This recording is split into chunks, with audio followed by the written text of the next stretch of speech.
Boa noite a todos, que a paz do Meigo Nazareno nos envolva hoje e sempre. Agradecendo a todos vocês que estão chegando, participando desse momento, mandando suas energias positivas para que possamos contribuir de alguma maneira com a causa e com a casa também. Paz, amor e caridade. O tema da noite trata sobre a importância do Evangelho no lar. Esse instrumento criado pelo Mestre Jesus, que tanto tem nos auxiliado nesse momento que estamos passando. Vamos começar agradecendo pela semana que está findando, dizer muito obrigado, Senhor, por tudo que temos recebido, pelas oportunidades, pelos amigos novos, pelo fortalecimento das relações dos amigos que já construímos ao longo da caminhada. E desta forma, vamos unir o nosso pensamento em gratidão ao Pai de amor e bondade. Dizer muito obrigado, Senhor, pelo dom da vida, pela oportunidade dessa encarnação bendita e dessa doutrina que nos acolhe, consola, educa, transforma e liberta. Que assim seja. Vamos começar com uma historinha de Neio Lúcio, psicografada por Francisco Cândido Xavier. Muitos perguntam de onde o Espiritismo tirou esse negócio de evangelho no lar, né? Nós tiramos de Jesus, com certeza, nosso modelo e guia. Então, logo no primeiro capítulo, o título é O Culto Cristão no Lar.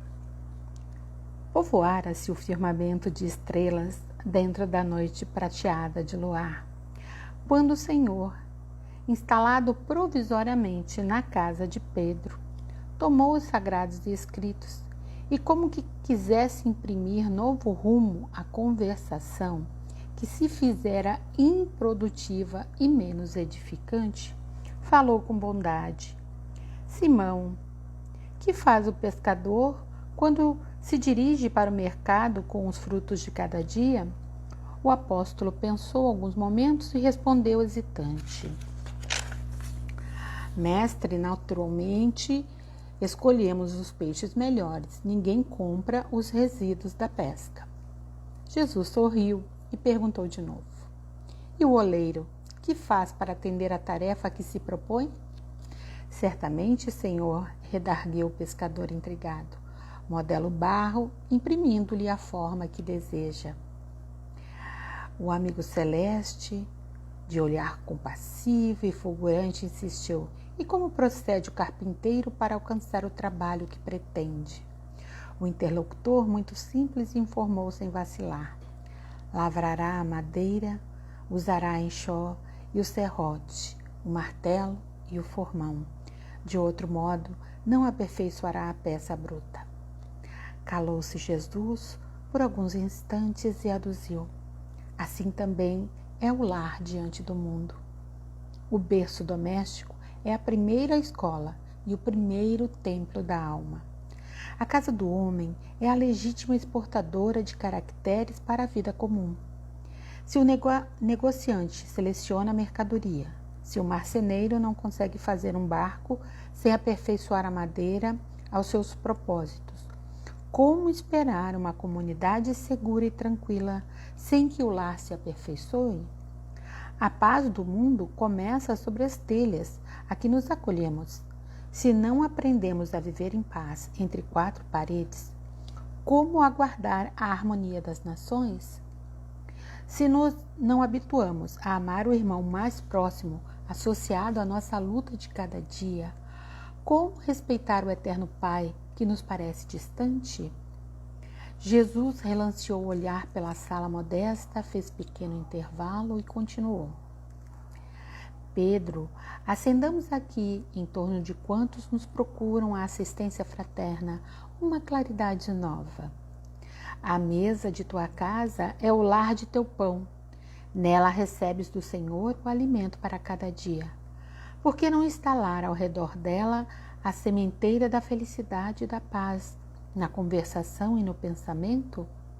O Pai que nos dá o trigo para o celeiro, através do solo, envia-nos a luz através do céu. Se a claridade é a expansão dos raios que a constituem, a fartura começa no grão. Em razão disso, o Evangelho não foi iniciado sobre a multidão, mas sim no singelo domicílio dos pastores e dos animais. Simão Pedro fitou no Mestre os olhos humildes e lúcidos, e como não encontrasse palavras adequadas para explicar-lhe, murmurou tímido: Mestre, seja feito como desejas. Então, Jesus, convidando os familiares do apóstolo à palestra edificante e à meditação elevada, desenrolou os escritos de sabedoria e abriu na terra o primeiro culto cristão no lar.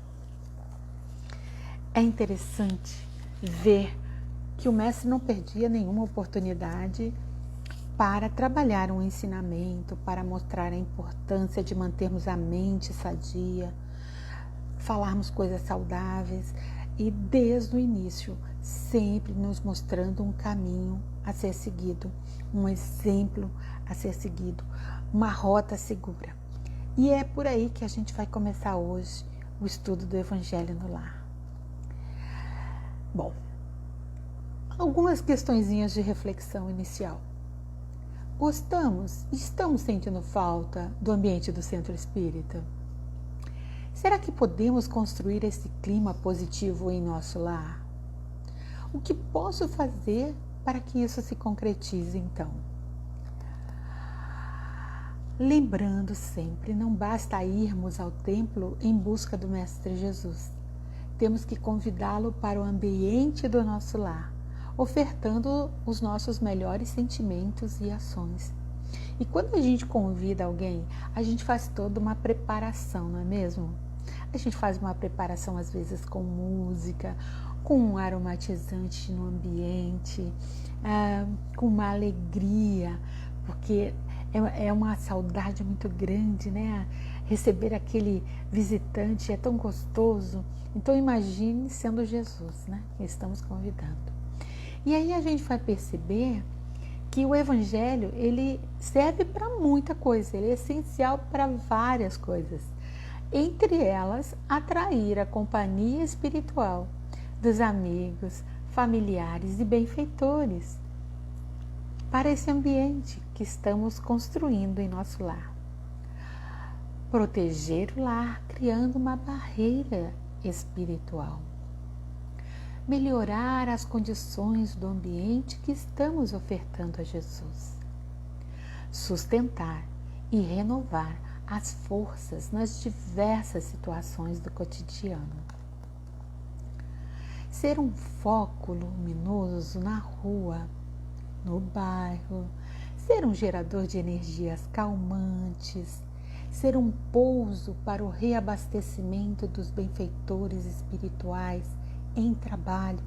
E isso está na obra Os Mensageiros do nosso de André Luiz, que vai explicar como funciona, né?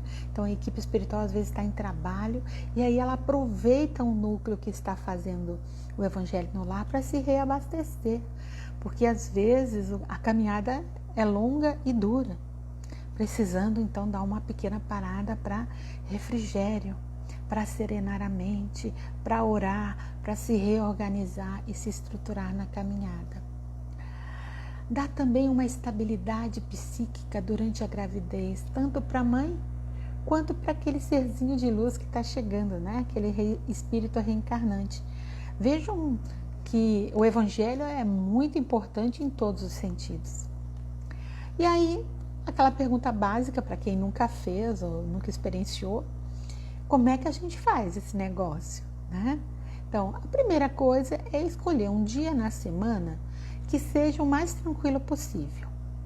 Aquele que normalmente já é um horário um pouco mais avançado, que dificilmente você vai receber alguma visita, né? Pelo menos visita externa. Porque de repente você pode estar acolhendo alguém em casa, então você convida para fazer o evangelho com você. Então escolhe um dia da semana e um horário, tá? Isso tem que ser fixo. Esteja você em sua casa ou não. Se você estiver viajando, você faz igual, não tem importância nenhuma, desde que você faça naquele horário. Mais ou menos uns 30 minutos entre a prece inicial e a prece final, né? De preferência, coloque uma jarra com água, um copo com água para ser fluidificado naquele momento. A equipe espiritual vem até ali e fluidifica a água dentro das necessidades. Se por acaso na família tiver algum doente, pode ser separada uma jarra só para ele, porque assim a equipe pode fazer também uma medicação extra, né, para aquela pessoa. Realizar uma prece de abertura em nome de Jesus ou dos bons espíritos, na direção dos necessitados, tanto encarnados quanto os desencarnados. Fazer a leitura de uma passagem do Evangelho e de uma outra obra, uma história para reflexão.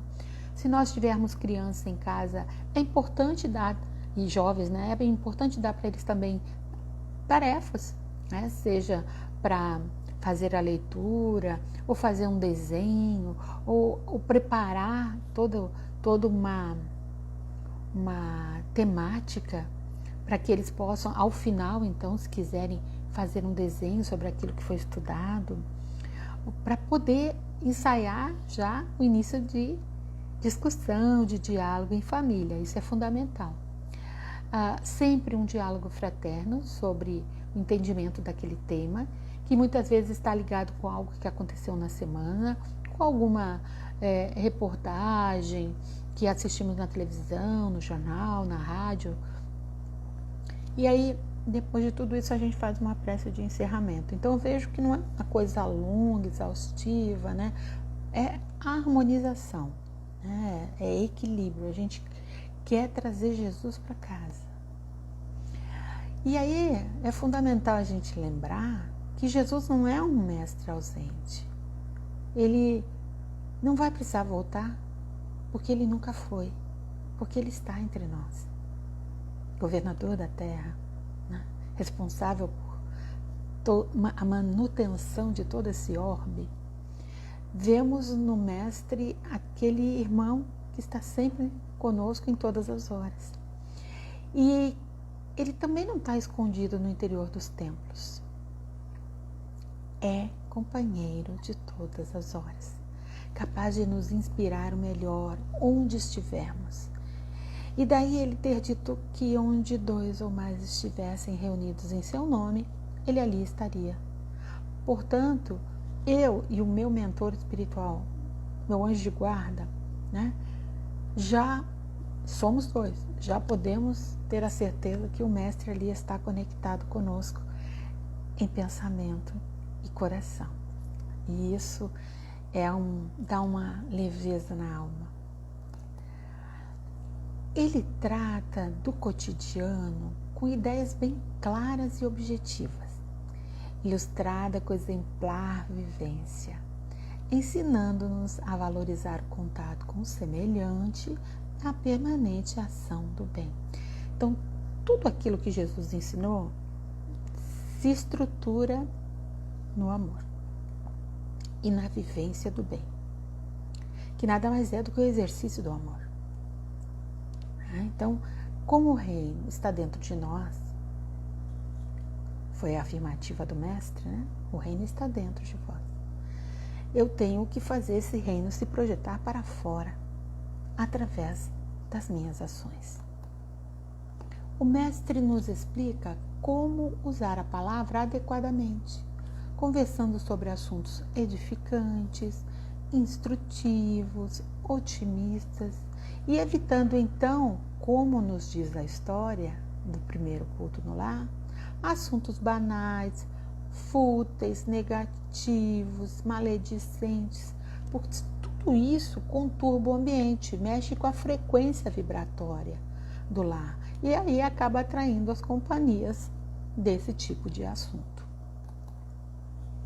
O Evangelho no lar não é momento de criticar ninguém, muito menos de se mediunizar. É momento de reflexão, de diálogo, e análise humilde de nosso próprio comportamento diante do tema abordado. Eu tenho que fazer uma autoavaliação diante daquela temática que está sendo proposta. Veja, ninguém vai entender se eu estiver apontando, ou vai querer sequer ouvir, porque cada um observa o comportamento do outro. Então, eu só posso me comparar a mim mesma. Eu não posso me comparar a mais ninguém. E em todas as situações de qualquer ensinamento que está sendo discutido, conversado, dialogado, eu tenho que me ver dentro daquela temática. Cada um se vendo dentro da temática. Por isso que não tem que apontar nada para ninguém, né? Devemos nos lembrar também que a prece só tem valor pelos pensamentos que lhe estão vinculados. Então, não é simplesmente formular palavras, escolher uma prece mais ou menos formal, longa ou curta, se eu não entender o que eu estou me propondo naquele ato. Porque uma prece é uma conversa com o Criador, usando ou não Jesus como intermediário ou os bons espíritos, né? Então, eu tenho que entender que antes de pronunciar, eu tenho que ter compreensão do que eu estou me propondo. Aí algo interessante vai acontecer. A paz virá lentamente, seja através dos pensamentos, palavras e ações daqueles que estão ouvindo em conjunto. É uma sementeira evangélica, um grão de mostarda, extensiva aos espíritos desencarnados que nos estão compartilhando ali, naquele momento lá. Amigos, parentes, né?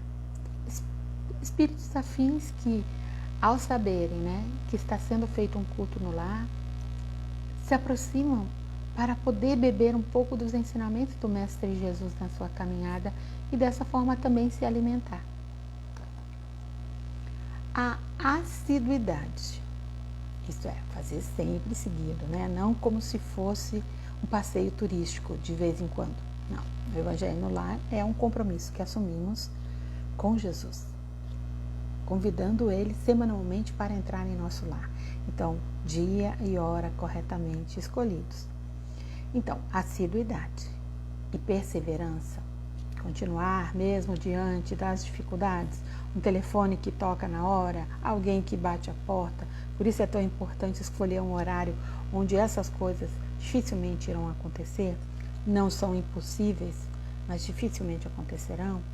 E a educação e a fraternidade em dizer, olha, nesse momento estou fazendo uma oração em família, nesse momento estou fazendo o Evangelho no Lar, né? Se na próxima semana você desejar, você pode participar. Se for alguém que bate a porta, a gente pode até convidar para participar. Então, nós temos que agir de maneira fraterna, para que não pareça algo em que estamos nos isolando das outras pessoas. Então, assiduidade e perseverança são essenciais para o crescimento e a paz do ambiente. Então, isso é um processo. Quanto mais formos fazendo, mais harmônico o ambiente vai ficando e mais vamos conseguir realizar o Evangelho de maneira calma, serena e tranquila, onde estivermos. Pois assim, construímos as condições para a atração dos amigos espirituais que tanto desejamos ao nosso lado, que irão auxiliar na higiene psíquica, afastando as influências negativas e inspirando-nos em favor do entendimento e da harmonia, conduzindo-nos então a uma mudança de postura mental frente às diversas situações vividas. Veja, as coisas não acontecem por acaso, elas são fruto de esforço, de perseverança. Eu tenho que entender que eu estou investindo no bem-estar da família, do lar, que não é a casa, é o conjunto das relações que ali dentro se estabelecem. Caso não consigas o seu intento, de convidar a todos para participar do Evangelho no Lar, que deve ser uma coisa espontânea e não obrigatória, Com os pequenos é um início de aproximação muitas vezes com Jesus, que deve ter começado lá quando a mãe ainda estava grávida, correto? Seja com a harmonização de músicas, de pequenas mensagens, né? Deixando o pequeno também orar à medida que ele vai crescendo, que ele também se manifeste diante daqueles pensamentos todos, daquilo que ele ouviu, o que ele entendeu. É tão importante pegarmos histórias em que as crianças possam compreender o sentido das coisas. Enquanto elas são crianças, muitos dos temas podem perpassar por histórias, porque fica mais fácil da compreensão deles. E quando a gente percebe, né, que mesmo que a gente tente, os companheiros não aderem à ideia, não se desespere. E vai retornando às tentativas, sempre vai tentando convidar. Toda semana, né? Faça em forma de projeção mental, se vê se por acaso as pessoas ficam irritadas ou incomodadas. Não tem importância, tu vai insistindo, vai perseverando. Que um dia essa pequena semente germina. Quando Cristo penetra na alma do discípulo, ele a refaz. Quando visita a família em prece, ele a sustenta. Faze do teu lar um santuário, onde se possa aspirar o aroma da felicidade e fruir o néctar da paz.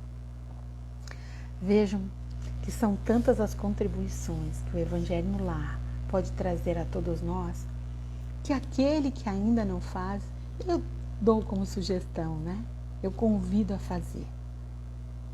É tão gostoso, vão se sentir bem melhor, mais otimistas, esperançosos, com mais compreensão das coisas, menos revoltados, indignados, aflitos. É algo que só vem a contribuir com a nossa caminhada.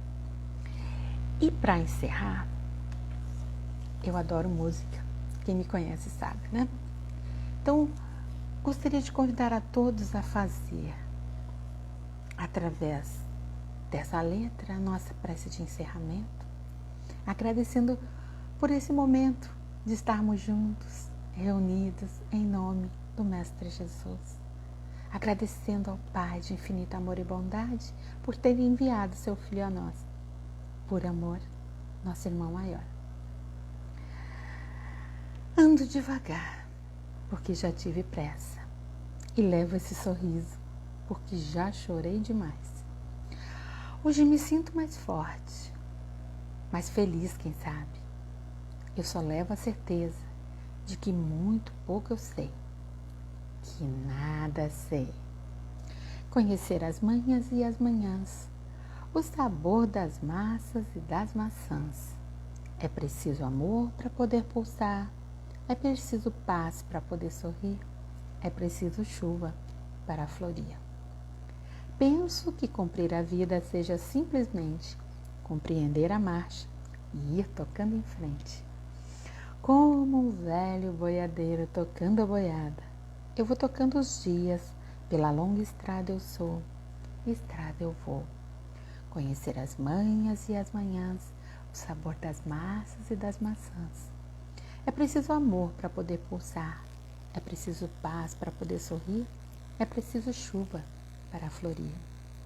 Todo mundo ama um dia, todo mundo chora, um dia a gente chega e no outro vai embora. Cada um de nós compõe a sua história e cada ser em si carrega o dom de ser capaz de ser feliz. Vamos todos construir nossa paz e nossa felicidade. Tenham um lindo fim de semana. Que a paz do meigo nazareno nos envolva hoje e sempre. Gratidão por estar aqui com vocês e por toda essa energia amorosa que vocês me projetaram. Beijo a todos. Um grande abraço. Fiquem com Deus.